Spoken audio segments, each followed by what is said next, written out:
Hi friends, இன்றைக்கி நம்ம கிச்சனில் ஸ்டஃப்டு கலமாரி ரெசிபி தான் செய்ய போகிறோம். அதுக்கு ஸ்குவிட்டை கட் பண்ணாமல் இந்த மாதிரி நீளமாக க்ளீன் பண்ணி ரெடி பண்ணி வச்சுக்கலாம். ஸ்டஃபிங் செய்கிறதுக்கு கடாயில் 2 டேபிள் ஸ்பூன் அளவுக்கு ஆயில் சேர்த்துக்கிறேன். ஆயில் சூடானதுக்கப்புறம் கொஞ்சமாக சீரகம் சேர்த்து பொரிய வைக்கலாம். 2 சின்ன சைஸ் வெங்காயத்தை குட்டி குட்டியாக கட் பண்ணி சேர்த்துக்கிறேன். வெங்காயம் நல்லா வதங்கினதுக்கப்புறம் 1 டீஸ்பூன் அளவுக்கு இஞ்சி பூண்டு பேஸ்ட்டு சேர்த்து பச்சை வாசனை போகிற அளவுக்கு வதக்கிக்கலாம். அதில் 1 டீஸ்பூன் அளவுக்கு சில்லி பவுடர், 1 பிஞ்ச் மஞ்சத்தூள் சேர்த்துக்கிறேன்.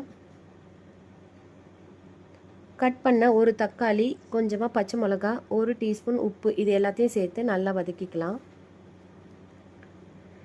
இந்த ஸ்டேஜில் குட்டி குட்டியாக கட் பண்ண ஸ்குவிட்டையும் சேர்த்து மிக்ஸ் பண்ணிக்கிறேன். ஸ்குவிட், தக்காளி இதில் உள்ள தண்ணியிலேயே வதங்கிரும். தேவைப்பட்டால் கொஞ்சமாக தண்ணி தெளித்து வேக வச்சுக்கோங்க.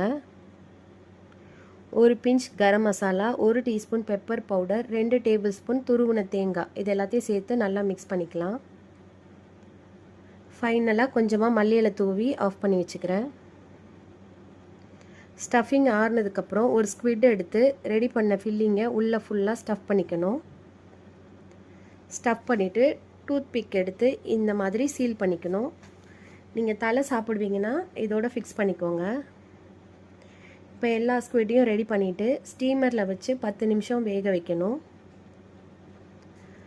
ஸ்குவிட் நல்லா வெந்து சுருங்கி வந்துருச்சு. கடாயில் 2 டேபிள் ஸ்பூன் அளவுக்கு தேங்காய் எண்ணெய் சேர்த்துக்கிறேன். வெந்த ஸ்குவிட்டை சேர்த்து லைட்டாக ஷாலோ ஃப்ரை பண்ணிக்கணும்.